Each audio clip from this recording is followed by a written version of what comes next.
arrivé à Florent, je rêvais surtout de faire du théâtre tous les jours. Je me demandais ce que ça faisait de se réveiller et de s'endormir en pensant au théâtre. Et aussi d'être entouré de personnes qui voulaient bien rêver avec moi. Et je me demandais ce que ça faisait d'être entouré de personnes qui voulaient faire ce métier, qui avaient des envies, qui avaient des rêves, qui avaient de l'ambition et qui avaient une vision aussi du monde différente du milieu dans lequel j'ai pu grandir et évoluer, notamment dans les études, où j'étais un des seuls à faire du théâtre. Et là, qu'est-ce que ça faisait d'être entouré que de comédiens et de comédiennes qui voulaient refaire le monde, quoi.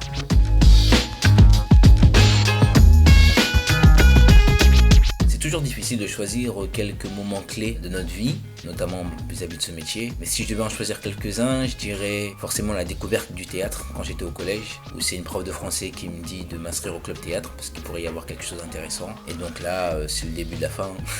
Après, je dirais mon entrée en classe libre parce que c'était un peu la montée à Paris, un peu la réalisation des rêves que j'ai pu avoir durant presque toute ma vie. Et aussi finalement mon entrée au français, puisque bien évidemment c'était un de mes objectifs que j'avais depuis le collège. Et la première pièce que j'avais vue c'était à la Comédie Française. Et j'avais dit à mon prof de théâtre à l'époque qu'un jour je serais là. Voilà, donc c'est un peu ces 3 étapes-là qui ont marqué un peu ma vie professionnelle jusqu'alors.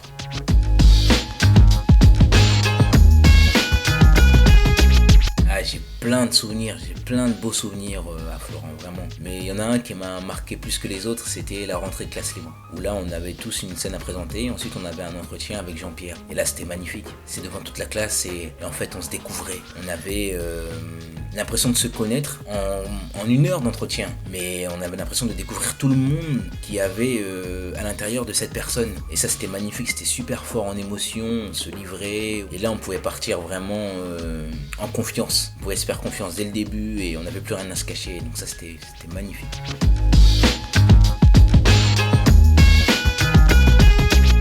Toujours un peu délicat de donner des conseils parce qu'on a l'impression d'être un donneur de leçons et de posséder la vérité alors que pas du tout. Mais donc là les conseils que je vais donner, je me les applique à moi tout le temps sans cesse et c'est sans cesse une remise en question. Mais je dirais de rester ouvert devant le monde, de le regarder, d'y avoir un œil bienveillant envers lui parce que nous en tant qu'acteurs on essaie de montrer une part d'humanité sur un plateau mais pour la montrer il faut qu'on le soit aussi à l'extérieur, il faut qu'on soit humain à l'extérieur. Donc rester vigilant devant le monde comme dirait Lagarde. Et aussi le travail, parce que je me dis tout le temps que le théâtre ne nous attend pas. Il a vécu avant et vivra après. Donc on a peu d'importance pour lui. Par contre, lui, il a une importance pour nous, donc il faut qu'on lui accorde tout.